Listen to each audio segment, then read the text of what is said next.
Hello, this is Greg Allison with Green Greg's Garden and Worm Farm, coming to you today with Alex Lightman. Alex Lightman is an old friend of mine, a very entrepreneurial individual who is one of the most brilliant people that I know. I've had the pleasure of meeting in the development of an organization called Leonard Economic Development Authority. We were very much involved in formulation of space governance 2 decades ago. But Alex goes way beyond that. He is quite interested in worldwide economics. He's very plugged into the things in that field. And he's just recently done some reports on COVID-19 that I think you will find interesting. He's on a couple different YouTube channels, and one he's doing a series is called the Lightman Report. So I'd like to start out with this, talking about what we have upon us now. We're going to talk about the future of pandemics, what it means for us. And some of you viewers may recall that I've shown this book several times. This is a hardback version. It was 20% off when I got it, probably almost 20 years ago, written by Sir Martin Rees, Astronomer Royal of the United Kingdom. And it's called Our Final Hour because he wanted to appeal to the American press. It's originally Our Final Century. Sir Martin Rees in here talks about various problems that could bring our civilization to non-existence. He was concerned in here, I think more than anything, about the prospects for bioterror and bioera, because shops are springing up around the world in all countries practically, and by a lot of groups where you can do biological research, CRISPR, you can build and assemble genetic bugs almost anywhere in the world now. And that is proliferating, it's growing, it's spreading. He was concerned that either somebody would use this in a bioterror application, or there would be an accidental release of an agent of some kind of biological bacteria or virus that would spread worldwide and cause great harm. Viruses being perhaps the most resilient in that kind of spread. So Sir Martin Rees concluded in his book that we only had a 50% chance as a civilization of surviving the next 100 years. And he wrote this about 20 years ago. So, and I really think maybe he was an optimist. Now, by the way, Alex, you said you saw this. I saw it myself as a paperback version. What's it for sale for now as a paperback version? Last I saw it was $972 on Amazon.com. That's what I saw. So I guess this book is worth over $1,000 now. Wow, I didn't know that. I wish my library was open. I'd go and get it. All right, so Alex, many years ago when I was developing hybrid rockets to launch high-altitude balloons, the capability to reach space from a garage, I realized that the technology was proliferating at crazy rates. It took superpowers to do what I was doing out of a garage only a couple of decades earlier. So I was already on board with the thinking of Sir Martin Rees. And the other things that occurred to me was that even if something don't occur purposefully, the chances of something evolving to spread was getting higher and higher, because one, there's more and more people in the world, and the population, that is one downside of population increase, is that you have more opportunities for an organism to get into the population. And unfortunately, we have put more and more people in urban areas. That we, in 1918, when the Spanish flu struck, 90% of the world people, 90% of the people in the world lived in rural areas. Now 90% of the people live in urban areas, and these urban areas are intricately connected through international air travel, through international cargo shipments, unlike the days of the Spanish flu, in which international air travel was non-existent. I mean, we were flying around biplanes in World War I, for Pete's sake. Commercial aviation was, some little adventurous mail carriers, airmail. It really had not taken off at all. And international cargo was nothing like it is now. So we didn't have the stuff moving around that we have today, other than some troops, which World War I probably did a lot to spread this, but they moved by ship from continent to continent. So today we have far more opportunity for a bug or an organisms to get in our population, and far more opportunity for it to spread fast. So that means the risk is much higher. Now on the site, I've done risk analysis and the hazard analysis, and both we look at risk and control or mitigation methods. We do have better technology. We can mitigate it in many ways, but I think the risk side has been rising faster than our controls, from what I can see. Now, do think, and I have said in some of my videos, Alex, that I think that what we're having now, we're kind of fortunate that this outbreak is occurring with something that is not 50% fatal, like Ebola, and there is an airborne version of Ebola, Ebola restin, by the way, or human transmissible bird flu. And fortunately, human transmissible bird flu has as of yet to arise naturally. It could, but most unfortunately, there are two laboratories on Earth where this exists in the labs, because somebody in the Netherlands and somebody in Indonesia decided they wanted to develop a human transmissible version to see what it would take to stop it. Well, unfortunately, those are opportunities for this thing to escape. So I think that should have never happened. So there we are. We've got the opportunities sitting before us of far more deadly plagues coming from things that are in our labs, and also a lot more opportunity from the natural environment. My point here is, I think what we're doing now may give us opportunity to learn better ways to control and mitigate those outbreaks, and by assuming and keeping some of the features from what we're learning now and doing now, that it may give us some safeguards moving forward in the future. One of them being the opportunity to maximize and continue work from home. I really think work from home is a big solution for a lot of these problems, and also can cut down the overhead cost of organizations to make them more competitive.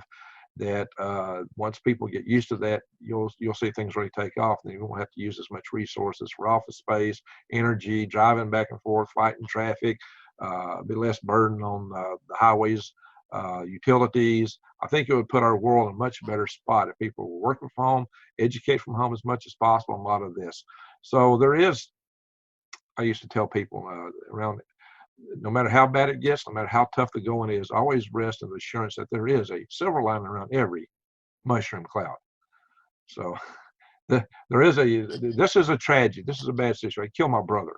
So I'm this is a heartbreaking thing that we're dealing with today. It's not trivial, as a lot of people seem to be wanting to make it. But that said, there is opportunity that we can learn from this to better position ourselves for what's to come. Alex, tell us what you think about that.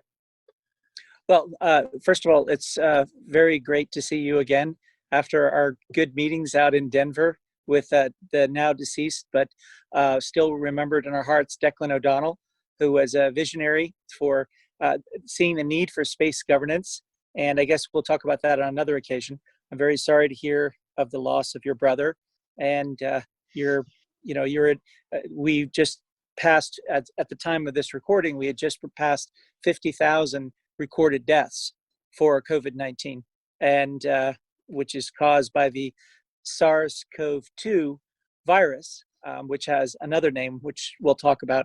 But basically, we have to take this a lot more seriously. Anything that's killed 50,000 people, right now it's just still in April. It's not even it's just getting to the last week of April. And in February, I remember Donald Trump saying that it was 6 people and it was going to go away. It was going to go away magically in April. He was talking about filling the pews of churches for Easter and so on. And even now, I think that I guess we have 27 million unemployed people now. It just happened. This is part of the Lightman report that you referred to earlier, the impact that is happening. And millions of people will keep being laid off, because small businesses, sometimes their heart is very big. And a lot of small businesses have a month of cash reserves. And so they kept the employees on, hoping things would turn around. And a lot of them that kept people on the payrolls have just burned through their cash reserves. And then because there is no oversight really on this money being given out, except what the public is doing, like getting Ruth's Chris steakhouse chain to give back the money that they grab pretending they're a small business when they're a public company. So if it isn't for the public, there isn't, this money is just going and being spammed to people who are seen as being good Republican donors. And I'm not a Democrat, I'm not a socialist, I'm not left in any way, but there's also no way that one can defend taking money from taxpayers and giving it out to businesses. And I just find it kind of dismaying that this is a real threat to democracy. It's a real threat to capitalism. It's a real threat to orderly functioning and lawful functioning of our society. Almost everywhere you see that there's a kind of an acid rain on legitimacy of the underpinnings, the institutional underpinnings of our civilization, the core things that we are built on. And I was just referring to Donald Trump this morning as the great malpracticer, because he's getting more and more nutty in the way that he is explaining what people should do. I just think he's putting too much time in front of the camera. There's no obligation for him to spend 65 hours, and so he's vamping. He's vamping or soft shoeing. Somebody is on as an opening act, a warm-up act, and then someone's going to come on later, and they say, well, the star isn't coming on, so just fill up time. So he's filling up a lot of time, and unfortunately, he's filling it up with whatever he sort of kind of heard somebody say on some TV program, or somebody was in a meeting with him.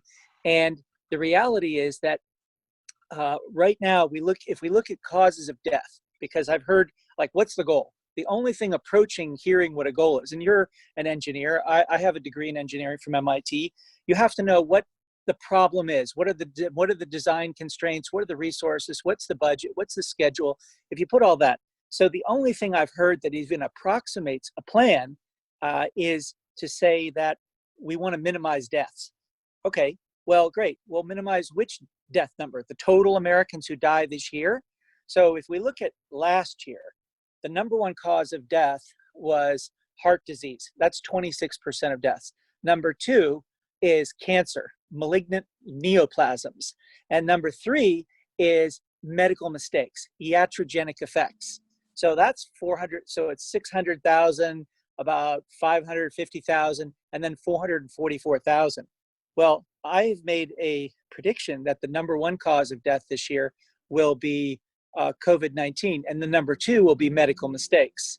And we could also, especially if we throw into that category, hospitals deferring checkups, hospitals deferring doing things, because we have a lot of people who have autoimmune diseases. So people who have lupus, people who have Hashimoto syndrome, they're not necessarily going to get all of those, all of their medicines, because when we have someone saying, not looking at the supply of medicines, but just saying, oh, take this, then people are going to rush out and do that. So I remember seeing that the basis for us saying that the Soviet Union, because I'm a kid of the Cold War, as are you. I'm sure part of the reason you got into rockets is to keep America strong against the Soviet Union and communist China, et cetera. And we were told, well, look at these people. They're waiting in line to get toilet paper. That was the way that you showed that they were completely inferior to us as a civilization. And I can tell you, now we have no toilet paper to wait in line for. Well, yes, at least they had toilet paper to wait in line for. And I was just, by the way, in Moscow a few weeks ago, just before all the doors closed. I haven't been there since 2010, but I enjoyed it. I enjoyed Moscow. Yeah, I went in the gum department store. It's all actually a big giant shopping mall now with some of the best decorations. By the way, the mall is filled with rockets. Their Christmas tree, the ornaments are all rockets. It's pretty fun of rocket consciousness. I thought you'd find that very amusing. So you're talking about the mall inside the Kremlin? Is that the one you went to? Yeah. Yeah, I've been there. The one that's in Red Square. Yeah. Yeah. So my local shopping, my local grocery store has been out of toilet paper for months. Now there's a rumor that if you go in right when it opens, but you have to be a senior citizen. So I'm old, but I'm not old enough to be included in the early shopping. It's all basically bought by senior citizens who are black marketing. They're buying and then they're selling the toilet paper for a markup. So we're officially the society that we always made fun of as I was growing up. And I guess I'll get right to it in terms of the death rate. The problem here is very simple, and that is that you said something very important at the beginning of your overview of this. So looking at it from above, we actually have the other big pandemic. We have the great influenza outbreak of 1918 to 1920. And since part of the topic that I said we could talk about was the future of pandemics, we have a model and we can look at the broad outlines of that. And so what we need to do is do what I call observation, diagnosis, prognosis, prescription. So those four things. So observation, there was a pandemic. it killed 50 to 100 million people when the population of Earth was 1.8 million. So that's actually a pretty big number of people. And that gets into, at the higher end of that, that's pretty profoundly damaging to the whole planet. That's in excess of 5%, 1 out of every 20 people. So that means pretty much everybody knew somebody who was killed by that influenza. Now, it was caused by a bacteria, and we didn't have the same level of antibiotics. I don't actually think we had antibiotics at that time, number one. Number two, we didn't have air travel, as you pointed out. Number three, we weren't living in cities. But here's the big thing. The real thing that caused that's a problem we should look at, is disruption of the food supply. So I published 4 books in my own name and 4 books I ghost wrote for other people. And I wrote the first book on 4G. So my next book that I've written and I'm ready to publish is on food security. So I have been worried. We were already heading for a breakdown of the world's food supply. And so part of the reason that I respect you and I respect the people who watch this Green Greg channel is that it's not very glamorous for a rocket engineer to get into the worm business. And people might ask themselves, well, why is that? Well, the reason is because people can't eat rockets and they need to eat food. And that food needs to be grown by many people. We have to decentralize our food supply. And if you want to grow more food, you need to have compost. And if you want to have compost, you need to have it be broken down as quickly and as thoroughly as possible. It needs to be digested. You need to have it pass through earthworms. And so, the fact that you're selling that, you're effectively doing what all the people who make people big fortunes. There's an article I read recently. How do you make $1 billion? And the answer is save people time.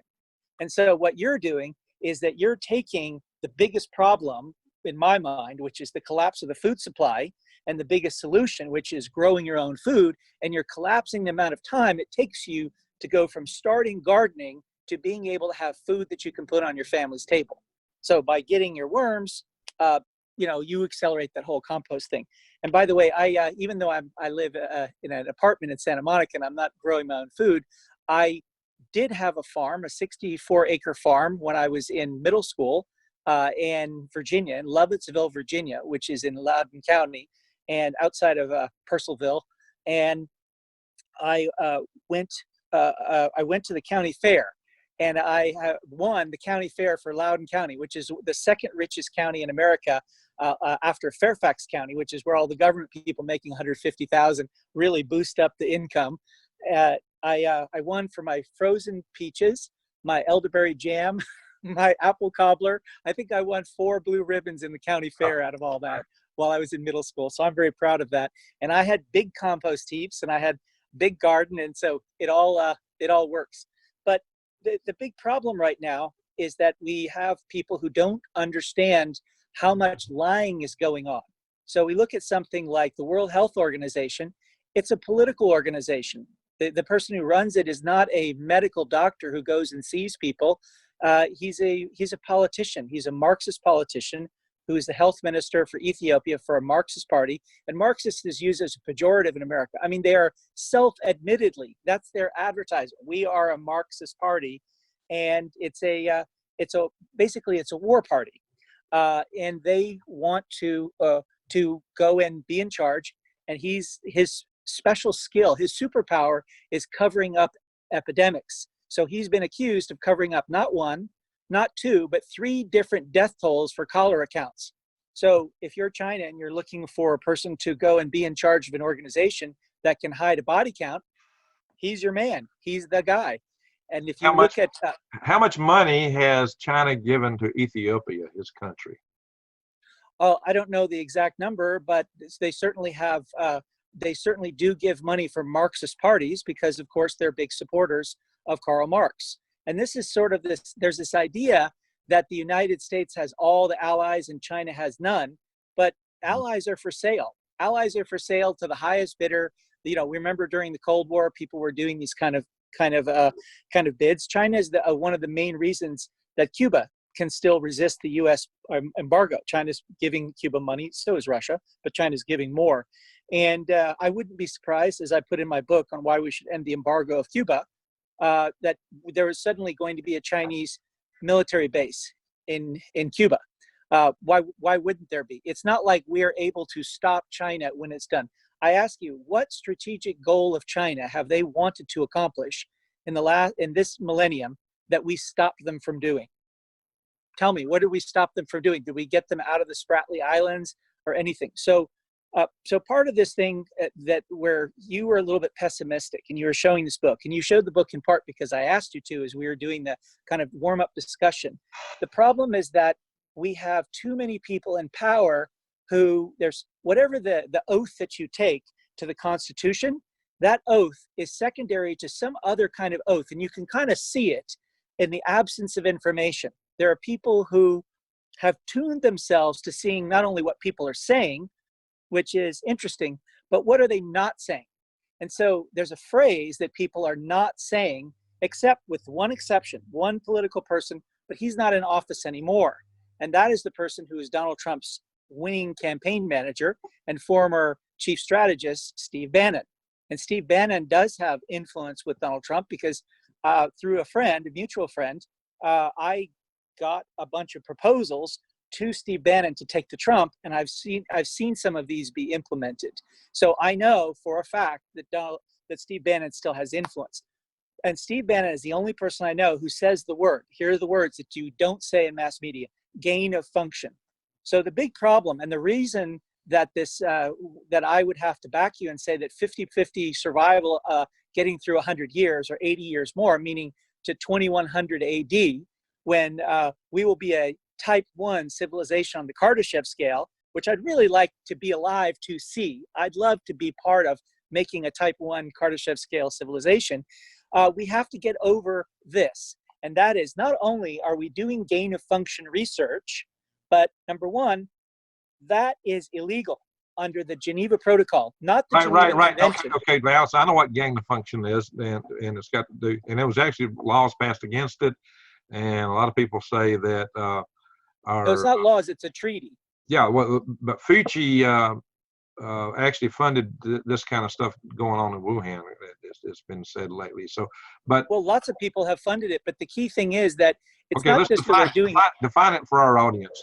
Sure. Gain of function is taking a virus that you capture naturally, or one that you engineer just basically using CRISPR-Cas9 or zinc fingers, and then you say, okay, let's increase something. So there's the original SARS virus, severe acute respiratory symptom. I would say that it was engineered by a woman named Zheng Lixi. Now, this is a woman who's not a zoologist. She's not a person who goes out into the field and collects this stuff for a living. She's paid big budgets to design. Her job is to be in charge of, ready for the title? And you never hear this in the press. So people just carry one thing away from this. It's that this is hidden.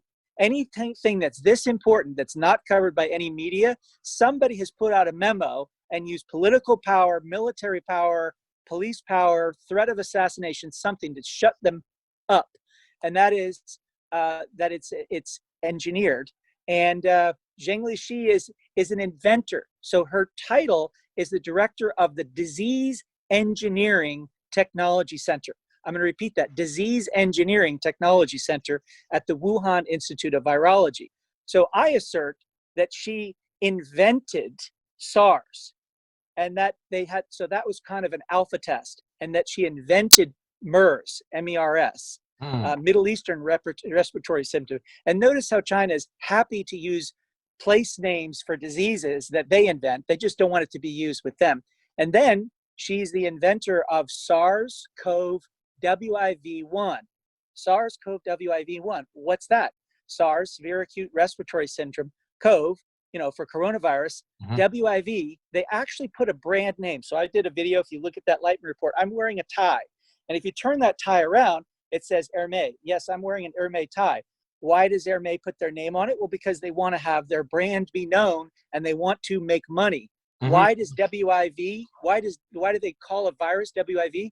They're putting a brand on it, like Apple is on a computer, because they want to say, look at us, fund us, Chinese Academy of Science, fund us, National Institutes of Health, fund us, USAID, fund us, USAMRID, and we will make the best viruses to have have people die for whatever political purposes you want, and we can do gain of function. And gain of function, well, here are 4 things that you can choose on the menu from the Disease Engineering Center. You can increase the pathogenicity, which is the how contagious it is, the virulence. You can do the mortality. You can make it more deadly. You can do suppressing the symptoms. And they were actually advertising at Wuhan Institute of Virology for people who had skills in suppressing the symptoms, so that as we all know, we've all become kind of amateur epidemiological detectives and viral detectives. And then we all know that RO, if it's above 1, it keeps growing. And if it's below 1, how many people who get it. And so the longer you can suppress the symptoms, the more you can increase that RO, the more people you can infect. And the last one is the this one has where like up to a 3-week period of latency in which you can be a spreader and it doesn't have any symptoms. So them taking temperature measurements, all these people, is not an adequate mitigation. Right. System. And then the last one is where you see that these guys are really bastards. And that's the mutagenicity. And that means how fast it's mutating. And now there's all this misinformation. If you assume, as I do, that this is an engineered bioweapon by people who've been engineering these for 16 years, a lot of things make sense. So for instance, how the hell, if this just jumped from a bat to a human, how is it also infecting cats? How is it infecting dogs? How is it infecting ferrets, which are illegal as pets in California, but not that many other places? Ferrets are a very popular pet. When I was in New Mexico, I had ferrets as pets. I love them. Well, why does it infect ferrets? Because that's who they made it, that's how they made this in the laboratory. So you can make an engineered virus that looks like an engineered virus, and then you can use it to infect animals, and you can infect all kinds, and then you infect a different kind of animal, and then as it's passed through different, what they're called push through animal reservoirs, how can you tell if it's from an animal that's domestic or wild or a lab animal? Anybody who tells you this nonsense, well, that couldn't have come from a lab animal, you can't tell whether it's a wild animal or domestic. So this is gaslighting. This is causing the public to think that they've lost their mind, or they're just being snowed. They're being told false details.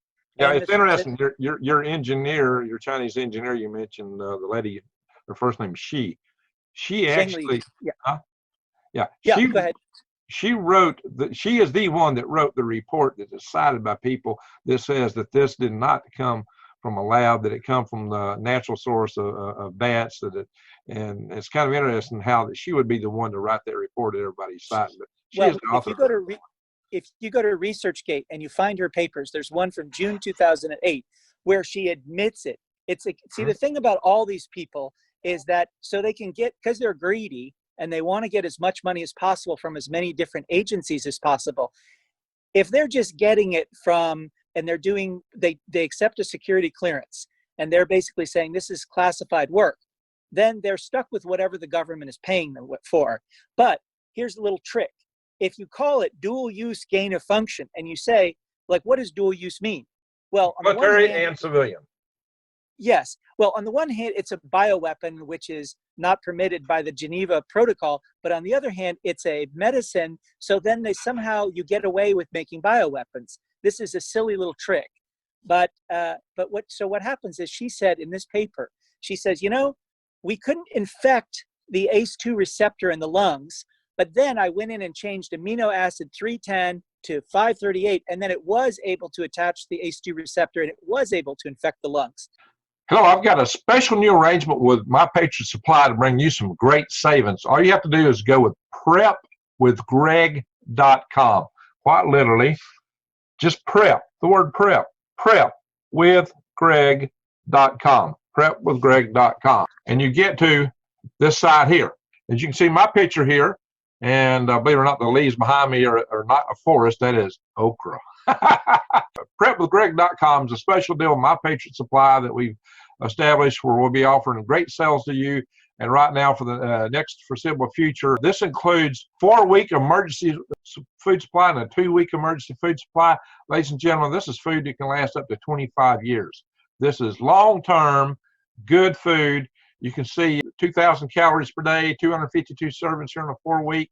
You can see 92 servings over here on the 2-week. You can look through here and see what you get. But check this out, $100 off the 4-week. That's almost $70 off the 2-week. These are great, fantastic deals. So if you're trying to prep right now for the things going around, this is a good time to get it. Get it while you can. Look what you get. Nice, good, nutritious food, a lot of stuff to eat. To be ready for the disasters as they come at you. We do have problems with the food supply chain this year with late season plantings due to rain, early season frost, and much more. If the power grid goes down, hey, that's something I talk about. This will have you set. Store shelves, look, we got stuff going around coming out of you know where, the VIR US. Definitely, you need to consider prepping now. You need to consider the long-term food supplies. But that's not all that you can get on here. Look here, great deals, but it's better than that. If you want to go looking for emergency food, just click there. Here's a whole list of things you can get. Long-term food storage, check this out.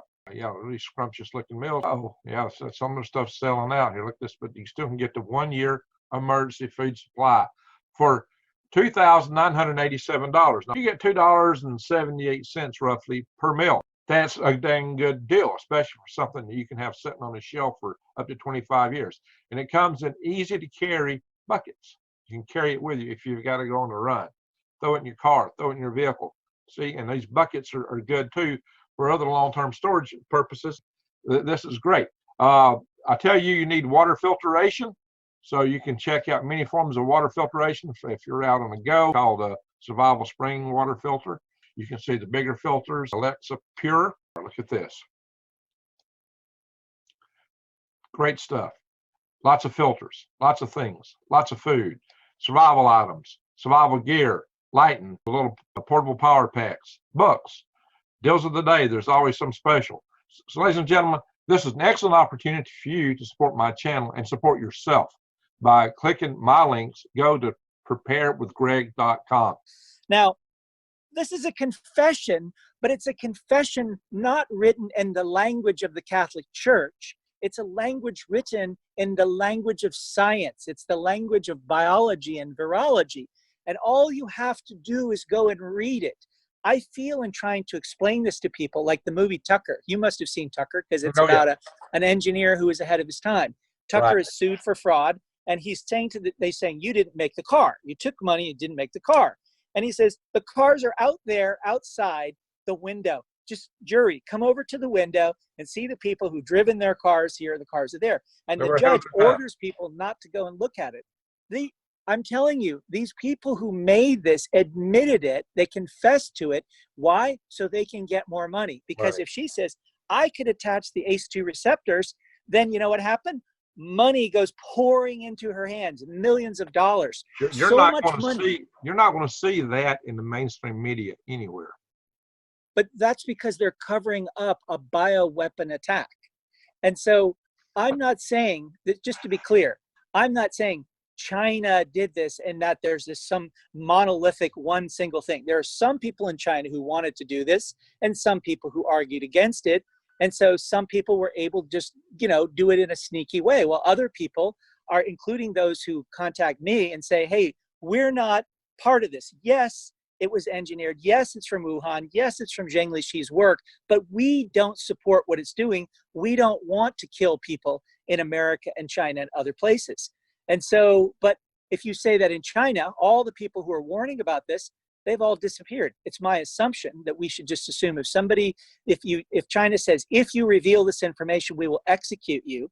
And then people put out, videos and they say it, and then they disappear, that they've been executed. We should just simply take all these people seriously. If Zheng Lixi says she changed the amino acids and she made it so it can infect the ACE2 receptor, we should believe it, because I see no instance where she's published a science paper where she's lied.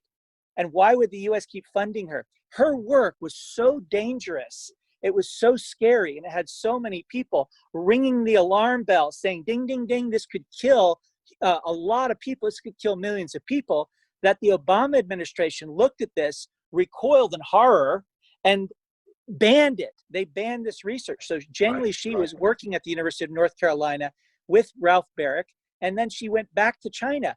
But before the ban went in there, the National Institutes of Health gave her a grant of $665,000. Yeah, and Now, I've read the who Bible. was It's like, why behind not that make it grant? a what's that? Dr. Fauci was behind that grant.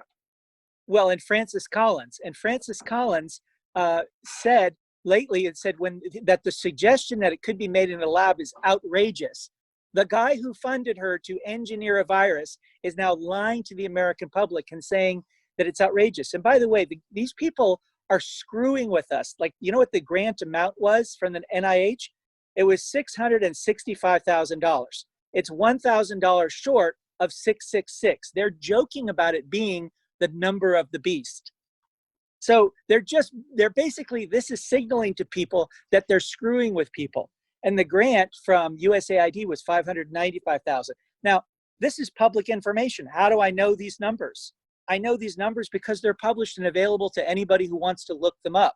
And so here's a Chinese woman who discovered SARS. So you have to say, like, if somebody discovers a body, a murder, right? And they're there with a bloody knife in their hand, said, oh, I discovered this bloody knife here. Is that person, or is that person not a person of interest?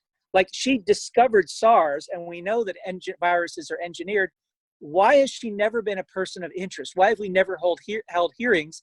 And by the way, she's fluent in English, and she's fluent in French, as well as in Mandarin, of course, her native tongue. Why have we never interviewed her and asked her, so how did you discover SARS? You know, and how is it that you're there at the scene of the crime for all of these things? Like, wherever there's a pandemic, you find her there with a bloody knife with her fingerprints on the knife. And, oh, by the way, a person could, at a trial or a hearing, could read that. Did you or did you not say that you engineered it so it would attach to the ACE2 receptors or not? Did you not write this? Was this a fake? Well, then why is it there for 12 years for people to see you claiming that you wrote it? Why didn't you have it removed from the record? Why didn't you have the paper withdrawn? These people have admitted everything. So here's the problem I have. One, that we allow gain of function research, even though the wiser people that we were, who'd gone through the horrors of the great influenza outbreak, we banned it, and China agreed to it as when China was Republic of China. But then, because it became the People's Republic of China, it agreed to it again. So China has agreed twice. But here's the thing that people are not looking at. China is acting more honorably about this than America. And here's what they did. They said, we will only be bound by the terms of this treaty if everybody else is honoring the terms of this treaty. If anybody else is not honoring it, we're not bound by it. So the United States signed this and said, we will not do biological weapons research, and we will not stockpile these things. We broke our treaty. China's the only one of the people who are suspects in this, who funded this research that we're suffering from, who didn't break their word in the protocols. So it may sound like, hey, wait a minute, I thought you're anti-China. No, I'm not at all. I'm for laws that protect humanity from extinction. And the most important law to protect humanity from extinction is the Geneva Protocol Treaty. Now, how is it that people think they can get away with this? Well, you look at the most popular treaty in the world, signed by 192 countries. That's a hell of an incredible piece of collective human agreement, 192 treaties. That's the Nuclear Non-Proliferation Treaty. And it says that you divide the world into those that have nuclear weapons and those that don't. If you have nuclear weapons, you have a privilege, but you also have a responsibility. What is your primary responsibility if you have nuclear weapons? If somebody has them and they're not a signatory, you have to walk in like a boss and you have to take their nuclear weapons away. And it is an open secret, that's not a secret, that Israel has nuclear weapons. But they're the greatest ally of the United States in the Middle East. Therefore, let's take that treaty and throw it in the trash, and it means nothing. To me, there's no reason to have a treaty if the countries that are the core maintainers of the police actions behind it don't honor it. So we're not honoring the Nuclear Non-Proliferation Treaty. We're not honoring the Geneva Protocols. And therefore, we end up with a world where all kinds of people are going to die from false flag operations. And this is a false flag bioweapons attack. And what concerns me about it is that it just means that people were more likely to have a false flag atomic weapon attack. So my city, LA, is one of those that's more as likely as any others to be, except for maybe New York or Washington, to get a nuclear bomb up the ass. And what we've seen is that you can do a false flag attack, you can lie about it, and there's nobody out there to cause the media to tell the truth. So we could actually have almost any nation purchase a nuclear weapon, set it off, and then have every nation just be at each other's throats. And what we see too is that there are billionaires who have made $280 billion since the pandemic began. So that's another lesson that we've learned. We've learned that you can create a biological weapon and nobody will give you a problem. You can even have US and China funding. Nobody will reveal that. You can unleash it and kill 50,000 Americans and hundreds of thousands of people around the world, and nobody's going to be held accountable. Nobody's even fired. Nobody's assassinated. I mean, look at the body count. More people worldwide have already died from this than the bombs we dropped on Japan, the atomic bombs. Well, my point is that it shows that if you want to make money by doing mass casualty events, you can get away with it. And I don't like that lesson. It's very, very concerning to me, and people don't notice. And I have to think that people in 1925 were smarter than we are because they worried about these things. And so I just think that what do we do about it? Observation, diagnosis, prognosis, prescription. So I've given you my observation. Genetically engineered viruses are proliferating without end. And if we look at that series, SARS-CoV-WIV1, and just go Google it. By the way, everything I'm saying, there's no conspiracy here. Conspiracy implies that there's a secret. Nothing I'm saying here is a secret. It can all be found very, very quickly on scientifically accepted sources. So go look at SARS-CoV-WIV1. Now, here's an interesting thing about that. You'll find researchers took that and they could not infect mice with this. So they had to go to transgenic mice. They had to go to mice that had human genes in them. So think of that. If this is from a bat, and basically a bat is a hell of a lot closer to a mouse because a bat is a flying rodent, right? How can German name? That's the German name for a bat, by the way. It's basically a fliegende Maus. Yeah.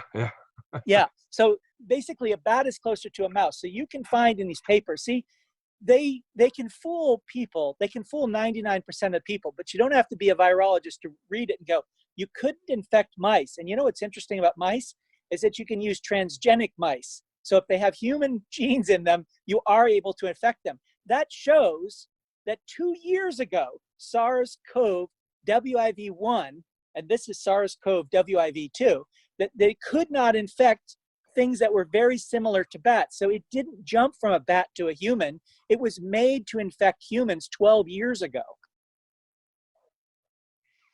So if you can get away with that, here's the prescription. All the people that are doing gain of function research need to be arrested. They need to have put on trial. We need to ask them all questions. We need to give plea deals to people who rat each other out, and we need to put them on camera, just like the Nuremberg trials are on camera. And we need to have people say, you know, yes, I knew that it was illegal, and yes, I did it anyway. And then the ones that are behind this, we need to execute them. Because if we don't have that as a deterrent, and also the people who did the funding, we have to go and put those on trial too, because they've lied about it. They're the ones who it's just like, is it legal to hire somebody to kill somebody? No. Like you have a murderer, but can you just pay a murderer and say, hey, I just paid him? So the people who paid the people who murdered it.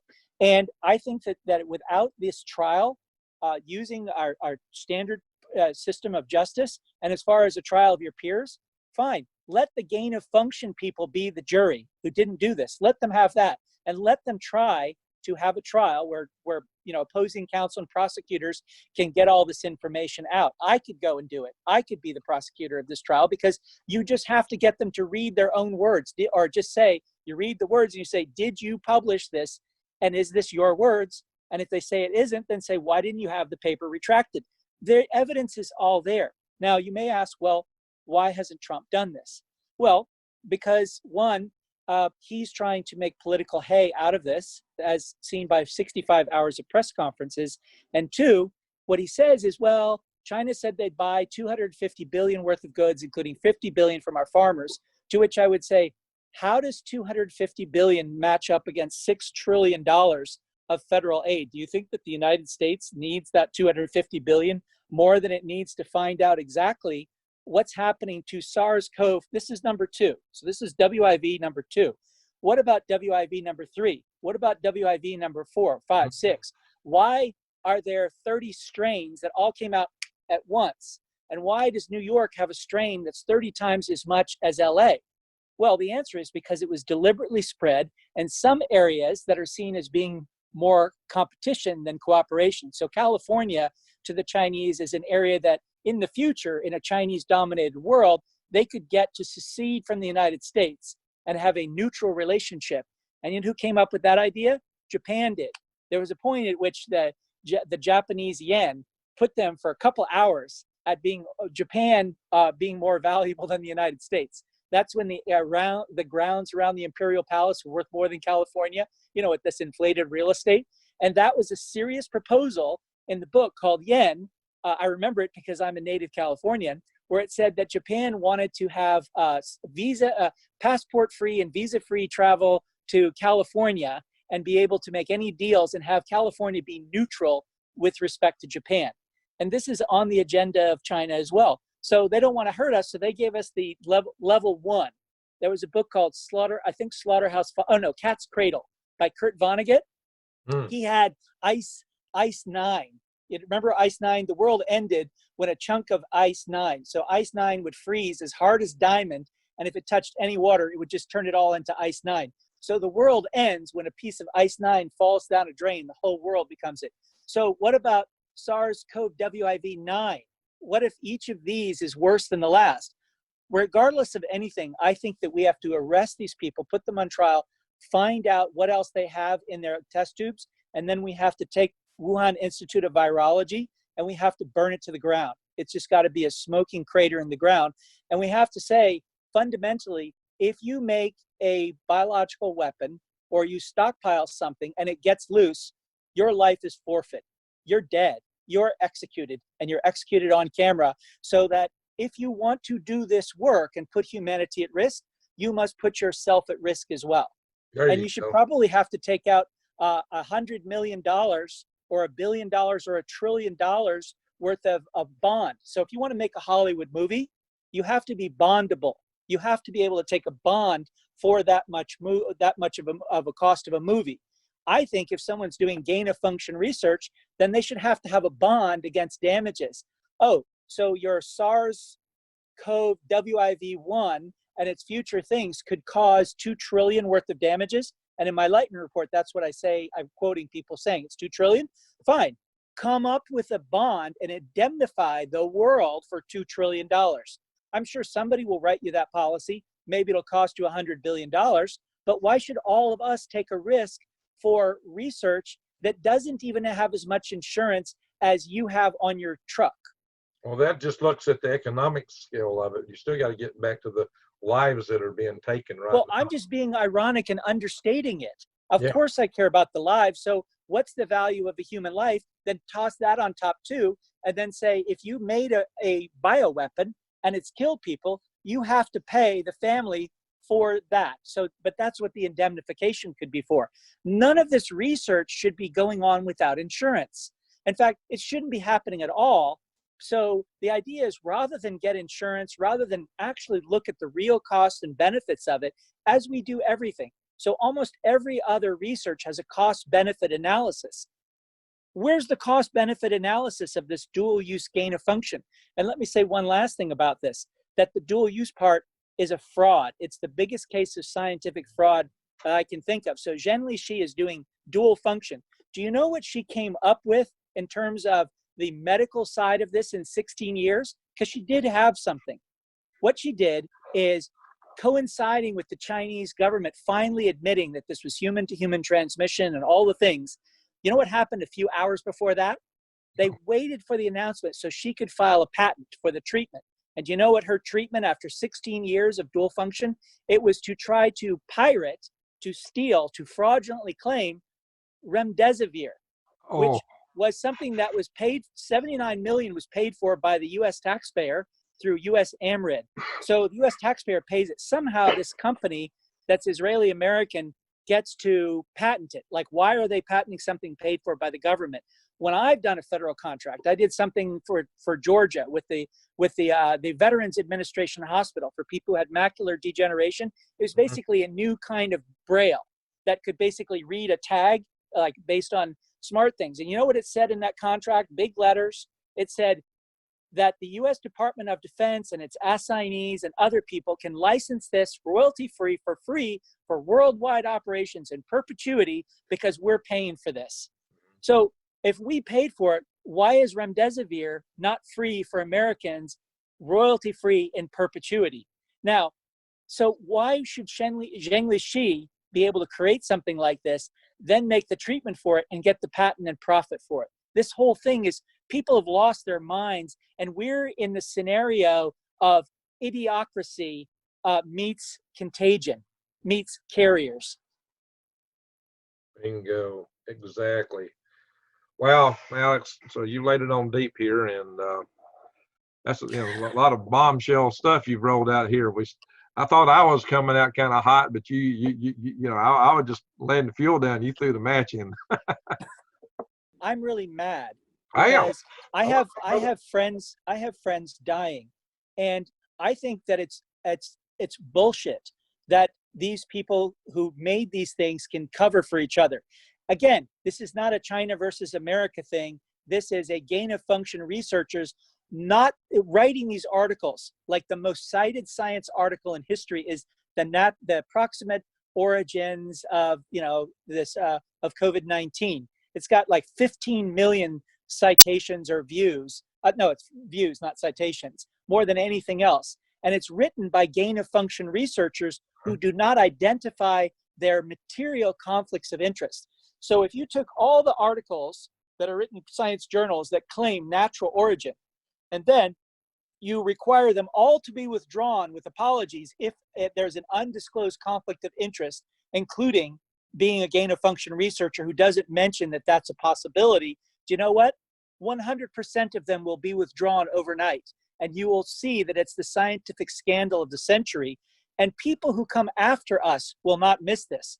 Part of the reason I'm doing this is because I want the people who watch this or other things like it from 100 years from now to know that at least I wasn't fooled by these jerks. I wasn't fooled by these mass murderers, even if our governments are, even if our press are, even if the whole scientific establishment engages in this. And there's a name for this. It's the mafia in Italy's code of silence. It's called omerta.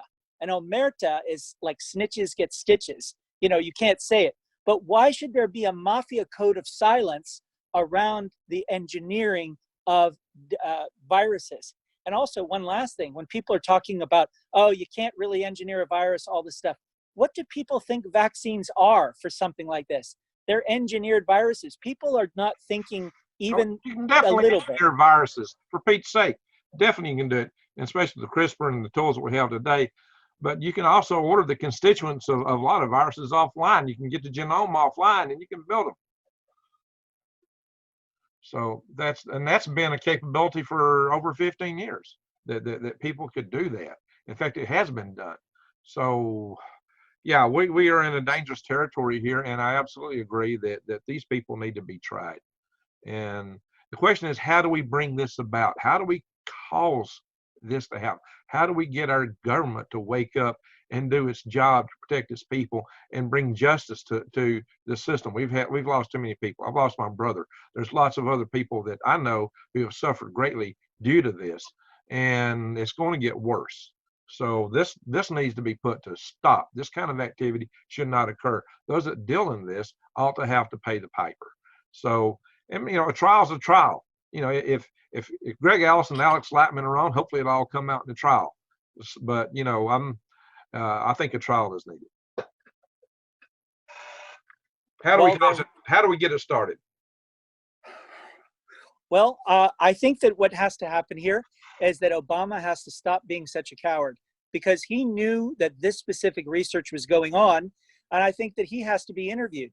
And somebody who sees this needs to interview him and say, what exactly was the reason that you banned gain of function research so that Zhengli Shi had to go back to China? And what do you think of your National Institutes of Health and your USAID funding this research when she went to it to get around your ban? Do you like that? Do you not like that? And then what he'll have to say is, well, there was certain research that bothered me. And then he can say, was it Zhengli Shi and Ralph Barrick's work trying to do gain of function on bat beta coronaviruses so they would cause more respiratory things? Did this come across your desk? Were you aware of this? Was this work that they are doing now to this day so dangerous that you had been warned by multiple people you had to ban it because it could cause a pandemic? And if he's telling the truth, he will have to say yes. And then they can say, well, what do you think of Donald Trump lifting the ban for this so that China is no longer bound by the Geneva Protocols and can legally go and do this? And what do you think of him blaming you for this being funded during you? Because when it was released that Fauci's NIH had funded Wuhan Institute of Virology 3.7 million, Donald Trump was asked about that. And he says, well, who was president when that happened? Well, ask him what he thinks. I think he can't any longer sit back and say nothing. This is not Republican versus Democrat. This is people who want to ban gain of function versus those who go, I'm okay with Americans dying of this as long as we get to do it too whenever we feel like it. Fauci's still there. I mean, Fauci's at Trump's right hand. Well, Fauci has, just like we have Tedros at the as the head of the WHO, when his superpower is the ability to cover up pandemics and get away with it, because some people cover up stuff and they go down. But it's a special skill to cover up things, have it be known, and still get promoted. So Fauci's skill is covering up the origins of diseases. That's his thing. And he's also there as a pimp for big pharma. HIV. So if you are out in, like, for instance, there's information now that says that if this is in the dark and in the cold, it can last for days. But if you're in the sunshine and the warmth, that the virus is dead in 2 minutes because it's got a lipid cover. So basically, think about it as a Ferrero Rocher chocolate. I actually have one. I could go up and get one. And you see a Ferrero Rocher chocolate. You know, the Ferrero Rocher chocolate, you put it in the refrigerator, it's going to last for a long time. You can still eat it. But if you put that thing out on the sun on a hot metal plate, you know, it's going to melt. Well, that's the same thing with the lipid cover around the virus. If you puncture or melt the cover of the virus or you degrade it. So there, and this is probably as good a time as any is to say, what Fauci and anybody who understands this should be telling people is that they have to reduce their overall viral load. And so viral load, any viruses that are still in your system, whether they're hurting you or showing symptoms or not, are still triggering your immune system if they're not you. So 70% of humans, some people say 66, I'm rounding it up to 70, have herpes simplex 1. That's still in your system. That's why it flares up. So if we were really going to worry about getting rid of this, we should be getting rid of herpes simplex 1. Also, there's cytomegalovirus. No symptoms. Again, it's depleting your immune system. And I learned these things from a guy who is a researcher on how to maximize human life extension, radical life extension. So basically, you can get rid of cytomegalovirus. You can get rid of it. But there are people who talk about medicine, and one of the critiques of American medicine and, you know, traditional allopathic medicine is that it treats the symptoms and not the causes. If you wanted to have Exhibit A, if you put this on trial and you wanted to make a conclusion, does it just treat symptoms? All you have to look at the fact that when a virus is depleting your immune system and getting rid of it, and remember, as you get older, your thymus, which is about that big, it's right about here, which is about that big, you know, like a big red California strawberry before puberty. If it's exposed to testosterone or it's exposed to estrogen, then it shrinks and shrivels. So by the time you're 50 or so, it's this little black peanut compared to a big old red strawberry. Well, the thymus is the finishing school for the immune system. It's got a big thing so that your T cells and your natural killer cells are going and attaching to the surface. And over a period of time, probably a few days, it learns this is you, this is Greg, or this is Alex, and this is not Alex and not Greg. And so if you don't have that big surface area and it's not really all that alive, it looks like a piece of dead zombie meat in your body, then it's not going to be training these new cells. So they're just basically getting depleted. Like, let's say that you have a certain number of them. Let's say that you have 1 billion of them. Okay. Well, let's say that you use 100 million of them fighting off cytomegalovirus over a 10-year period, and you have another 100 million that's fighting off herpes simplex 1. You're going to have fewer of them to fight off the SARS-CoV, WIV 2, 3, 4, whatever you have. So you want to be able to regrow the thymus, and you want to be able to degrade all the viruses and get rid of them. And that's really, really important. So if you had a real person in the job that Fauci had, I mean, a real person knew what they're doing, he'd be saying, we are going to do a national program to get rid of herpes simplex 1, and a national program to get rid of cytomegalovirus, and a national program to get rid of all this, reducing the overall viral load so that you have the capacity to respond. Responsibility means the ability to respond if and when a novel pathogen comes around. Yeah, that's an excellent idea. The health of the world would be much better served if we would step in that direction. But that would also undermine a lot of the current profit and things that are in place. So you'd have to fight to get a good idea like that established. There's a lot of things we need to change in this government, in our systems. We have 3-letter agencies that are in the regulators that are incestuously in bed with the regulatees, the companies are supposed to regulate, because they got a revolving door between them. The agencies are supposed to be looking after the people, but instead they look after the interest of these companies, not us at all. And that just pervades the entire system. That's one of the reasons we can't it's almost impossible to get anything done to get our power grid hardened. That's our Achilles heel in our civilization. We have a lot of very serious risk in our civilization that could be fixed.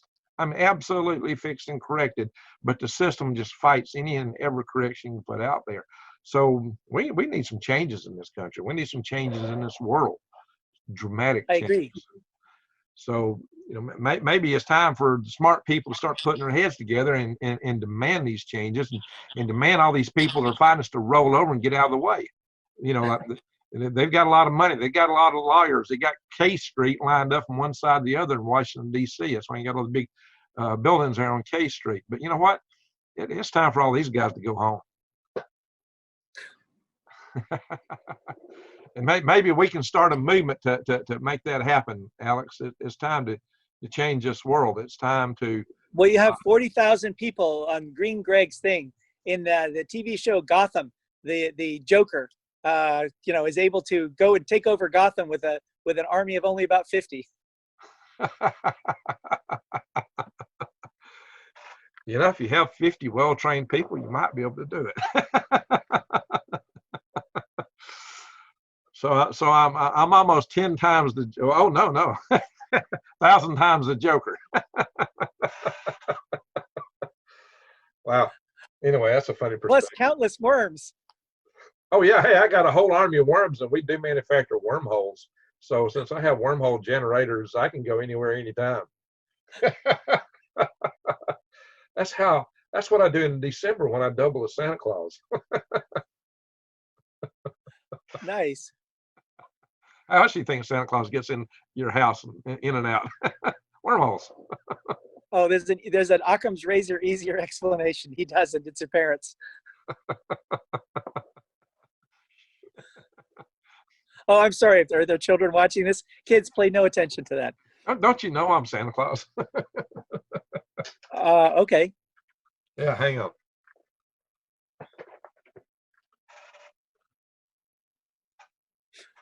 Wow. Oh my God. It's the resemblance is uncanny. Of course, Santa actually started out as Odin. That was the first Santa. Oh, I didn't know that. Yeah, Odin. Go back to the Yuletide and all those traditions. And Gandalf was modeled on Odin, but that's another thing. I have a little fun with that. So. Oh, didn't know that either. People call me Gandalf all the time, because of my beard and my hair. Oh, I see. I'm referred to as the worm Gandalf. Oh, interesting. But hey, also I do prayer sessions, and so it's entertaining. I do it for entertainment, not the prayer sessions, the kidding about that other stuff, just pure entertainment. But anyway, so what do you recommend going forward besides? All right, so we need to figure out how to take this on, to make these changes, to bring these people to trial. And so you want to start with an interview of the previous president.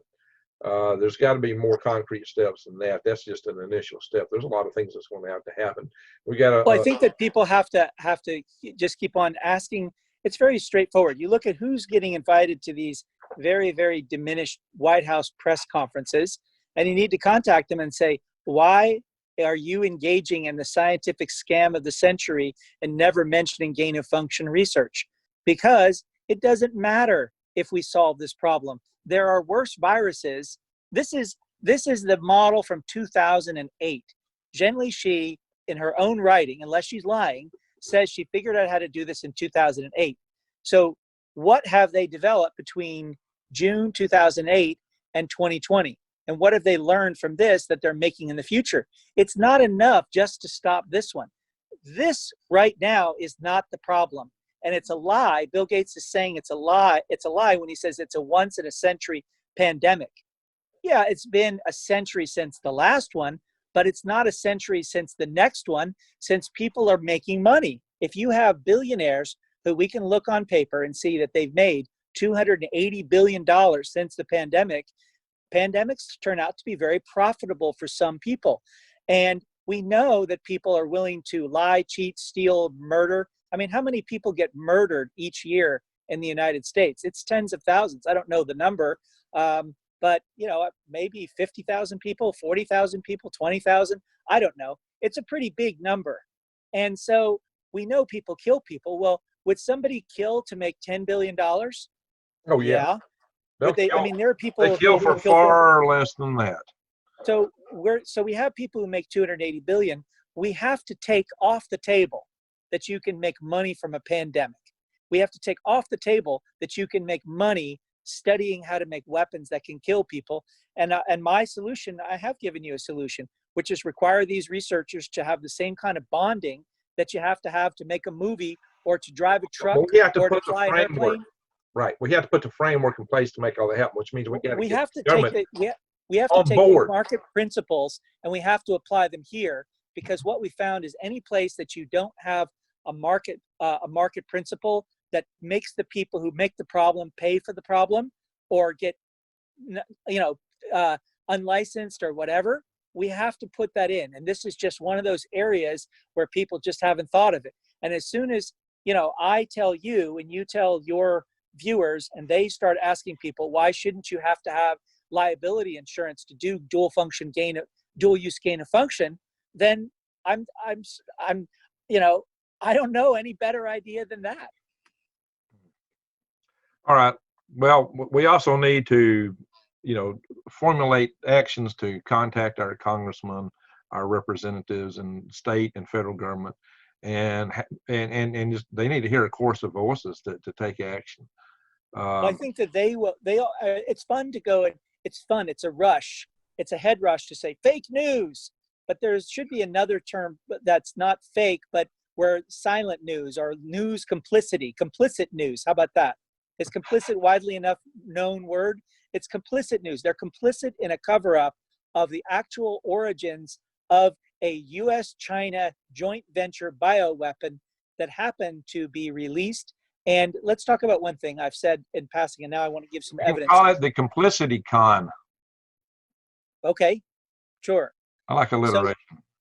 Okay, so one of the things is that when I say that it's deliberately spread, let's look at something here that's a little ridiculous. That this is suddenly in January got to over 160 countries. Now, remember, this is during Chinese New Year when Chinese are visiting their family. And patient zero, let's talk about patient zero in two countries. Let's talk about it in Italy. Do you know who patient zero and patient one, the first two people were? They're both Chinese tourists, okay? So why were there millions of Chinese tourists going around the world right from Wuhan right after people knew that there was a pandemic around. So any Chinese person who left China and went to a public place after January 1st, after this had been known on WeChat and the people were arrested and all that, is complicit in spreading this. I made a post because I went to Phantom of the Opera in London in mid-January, and I was shocked. The whole place was filled with coughing, open mouth Chinese tourists. I took pictures of them. I posted it on Facebook. People said, "Oh, that's racist." And I'm going, they're putting masks on. They're putting masks on outside, but they didn't have them inside the theater. This is very suspicious behavior. And I remember like they're going and then putting their hands on the bar when I was there. And I got really sick. When I was on a Eurostar train from Belgium to London, there was a Chinese guy who threw up on the seat right next to me and just left, didn't try to clean it up or anything. You know, and when you smell vomit or you smell poop or something, it means little molecules of it are going up your nose. I got really, really sick from that. And then I went in January because I felt sick. I went to a pharmacy, and I'll even tell you where. I went into a pharmacy in the High Street of Kensington. It's the one that's right across from the Palace Gardens, you know, where the royal family lives, you know, and near Hyde Park.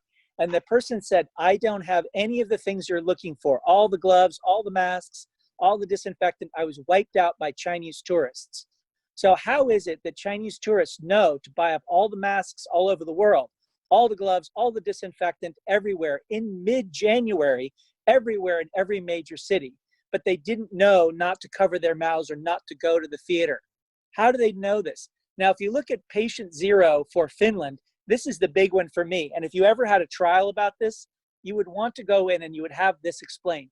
An old woman who is sick, patient zero in Finland, right? It's not a question. This is the first person documented. She went to Inari in Lapland in Finland. Have you ever been there? No. It's in the middle of nowhere. Now, Lapland is the middle of nowhere. It's dark. It's above the Arctic Circle. Right. It's dark all the time. It's dark all the time. It's below zero. In the winter. It's in the winters. In January, she goes there. Why does she go there? She went there for one purpose: to infect Finnish people so that they could add this to the list of all the countries. And there's a different strain that was spread in each country. And as I said, if you look at California, California has an affinity with China. We have the mildest strain. I still walk out here. People are hanging out, having beers. So the beaches are closed. So people are right up next to the border of the beach in Venice. I have pictures of all this. Hundreds of people hanging out, drinking beers, hugging, doing all that kind of stuff, right? Nobody is practicing social distancing. They're not practicing quarantining. We're not doing anything safe. And we have 1,200 deaths.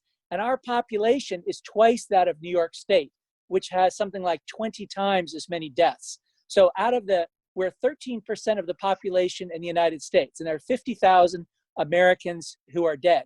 So right now, there should be 7,500 Californians who are dead if we were practicing the average level of safe distancing, which we're not. So we don't have it because the Chinese didn't want us to have it. They have it in New York because the Chinese who spread this wanted them to have it. And it's like, you know what paint by numbers are? You have these white things, and then you basically, you have like 10 is light blue, and 12 is dark red or whatever. They took the strains, let's say there's 10, let's say there's 30, and the most virulent one is 270 times as deadly as the mildest one. And you go, okay, let's paint California in the light blue, and let's paint New York and London in dark red, and so on. And it's like, now, once you have that idea, then just go and try to match that up with the world. The way that the world works is that way. Does China want to destroy Taiwan? No, because it wants to take it over. So why are there so few cases in Taiwan? Because they didn't spread it there. Why is it not that bad in Hong Kong or North Korea?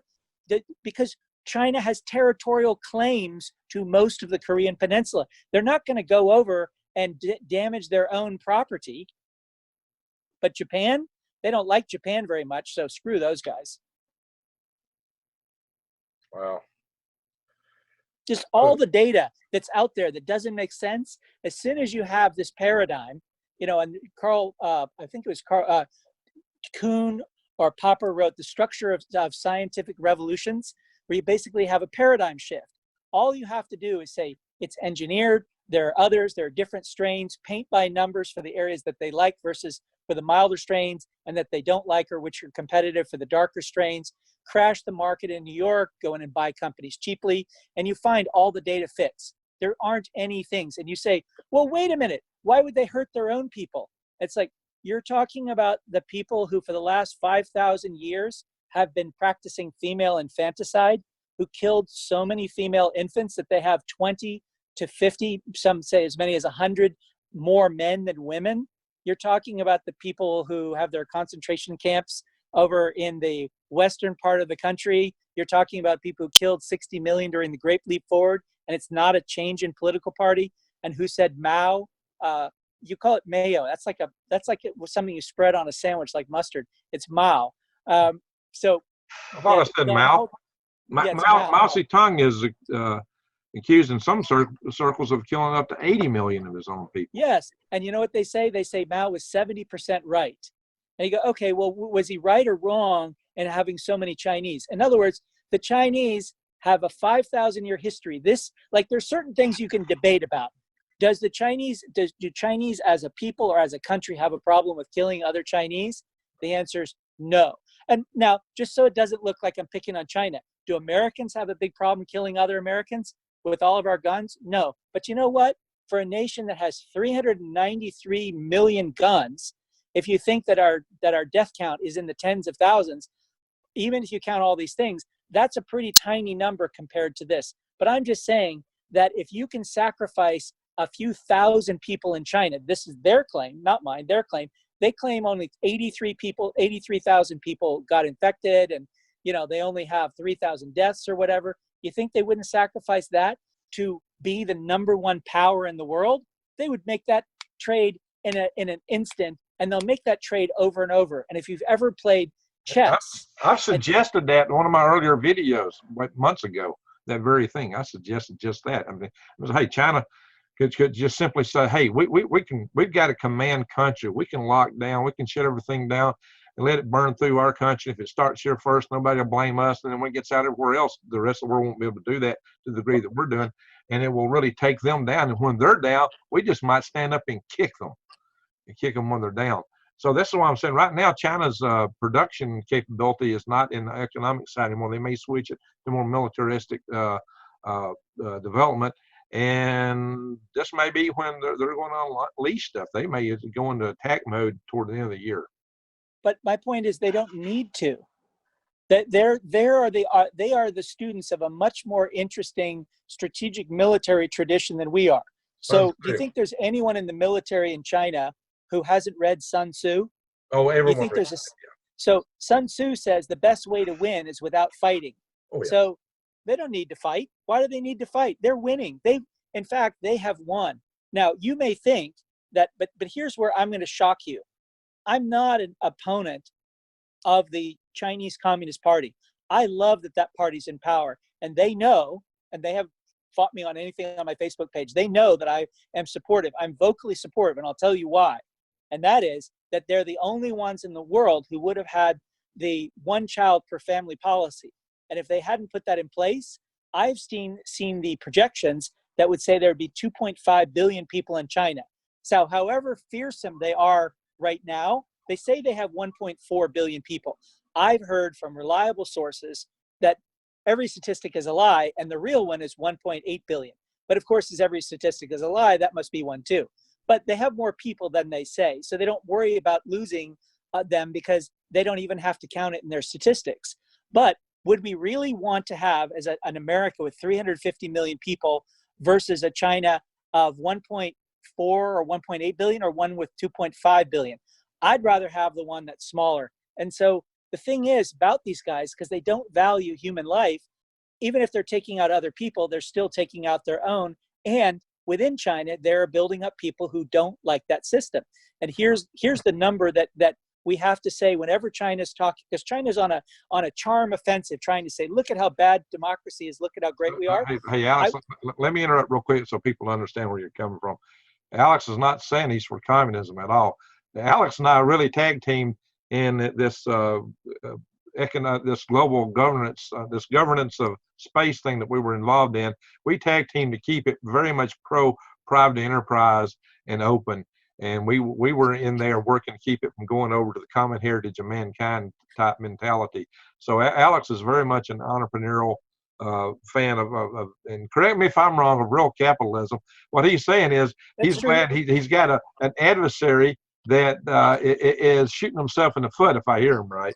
Yes, that's correct. I want them to keep on doing all of their policies.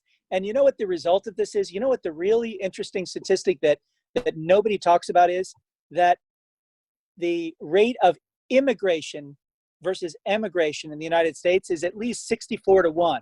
In other words, 64 people want to get in here for everyone who wants to leave. And in China, it's 64 people. And this is before the latest thing that's happening. Because who wants to go to China now? I mean, look at how they're treating the Africans, and I don't know how to pronounce it. I'm not good at pronouncing it, but Guangzhou or something like that. They basically kicked them out of their apartments. Even the McDonald's says, we don't want black people to come in here. I mean, they're racist. They're the most racist people in the world. And you know how you can prove that? You ask the question, what people who are not Chinese have been given citizenship in China since 1949? And look at how many are America. How many different races have been given it? The number of people who have been admitted as citizens of the United States of a different race is all of them. Is there a race that you can imagine that you can even make up that doesn't have a person who became a citizen? But name me one race of people who have become citizens. I don't mean residents with a resident permit. That's not the same thing. I mean, given a passport and says, you are now Chinese. You're now a Chinese citizen. Show me one. Show me one. These people who are there do not have rights. Don't take my word for it. There's a National Geographic special. We are not human to them. So of course our lives mean less. Now, if they are economically below us, then it's too much. Then they get depressed and they go, oh my God, all this stuff is nonsense. But if they're number two and they think, and they've been hearing this propaganda that we're basically horrible people, well then, I guess they have the 36 stratagems. And that one of those things is basically you have to be the hegemon or the hegemon will kill you. And so we're the hegemon. So therefore they have to direct according to the 36 strategism. So they're very much like computers who are programmed that don't look at their own programming. Those that leave can look back on it. And because I had a Chinese girlfriend for 6 years, I mean, so I'm not racist against Chinese. What's that? I've had Chinese girlfriends too, including one from mainland China, from Guangdong. And they're basically from any place. Ultimately, the only way to really deal with China is that we have to go over and expose the programming that allows them to think that our lives don't matter compared to theirs. Well, you realize that before any war, propagandists always dehumanize the enemy. That's a major tactic that puts people in the mindset that they can declare war on and fight and kill people from the other side by dehumanizing them. That's even in World War II, we dehumanized the Japanese in particular, and the Germans somewhat, but most of the Japanese, and they did the same with us. I mean, these are just tactics that have been used throughout history. And it's also a typical tactic that any tribe in the past has considered themselves human. If you weren't in that tribe, you weren't human, you were other people. Okay, Alex, what would be your closing thought for this? Tell us where you think we're at, what we need to do. Just your closing thought, just however you want to close this out. John F. Kennedy says, ask not what your country can do for you, but what you can do for your country. I would say what we can do for our country is that we have to fill in the gaps of knowledge. We need to redo our own research. We need to go and demand that every nation sign and honor the Geneva Protocol banning gain of function research or anything that can be used for biological weapon. We need to arrest and put on trial all of the gain of function researchers, and we need to execute the ones that have killed people. We need to require for any future research that can on biological weapons that there be liability insurance at all levels of the potential danger. And if you want to make SARS 10,000 times as dangerous, well, then you should look at the damage of SARS and you should be paying a bond that would pay off that amount in case your weapon got out and infected people. And finally, we have to stop letting people profit from this. Any vaccine, any treatment that happens that any politician recommends should be available for free from the US government, or it shouldn't be recommended, because it's just too easy for people to try to make money from this. All right. Well, Alex, this has been a really revealing video. I will put links to Alex's YouTube channels below. Please go check his channels out. Subscribe, bang the update notification bell. If you've not subscribed to my channel, subscribe to my channel, bang the update notification bell, and click all. And check the links below my channel and support my channel, because we're talking about a lot of other things that may be rolling out soon, and you need to be prepared. Go to prepare or prepwithgreg.com. Go to prepwithgreg.com. It's my link with my special link with special discounts to my Patriot Supply, and it supports my channel if you buy through that link. Also, check below to True Leaf Market. You really need to be growing your own food now, and you can get a good source of heirloom seeds and everything you need to grow indoors or outdoors, microgreens or in the garden. So, Alex, thank you. I want to say too that I highly recommend growing food. It makes you feel good about yourself. Yes. The big problem we have now is mental health, and there are very few things that are as good for your lifetime mental health of growing food and helping worms to go out and do their thing and aerate the soil, and then take that food and give it to your neighbors, give it to your family, or share it while you're eating together. There's a whole complete cycle of growth and death, the death of course, the plants, and renewal and appreciating with them, that I think is very, very psychologically powerful. All right. Okay, everyone. Thank everyone for watching, and there'll be much more to come in the near future, and I believe Alex will be back. So thank y'all for watching. Let me show you how to support my channel and get your heirloom seeds at the same time. Simply find one of my videos that has the links below. Some of my live sessions don't.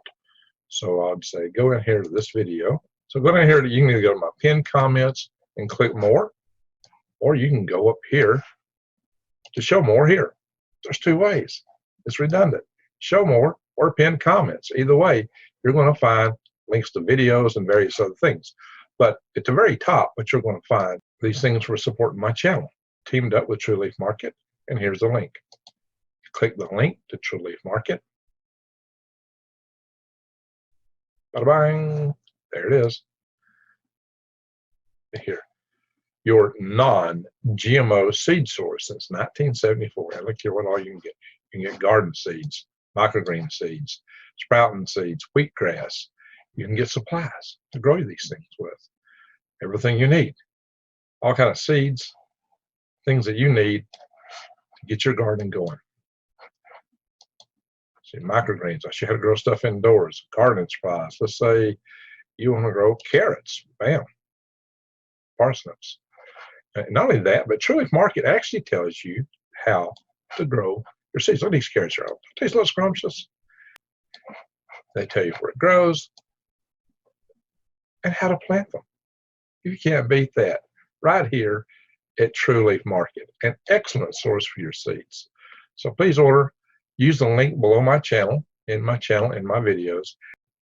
So please use the link and support my channel. Thank you very much.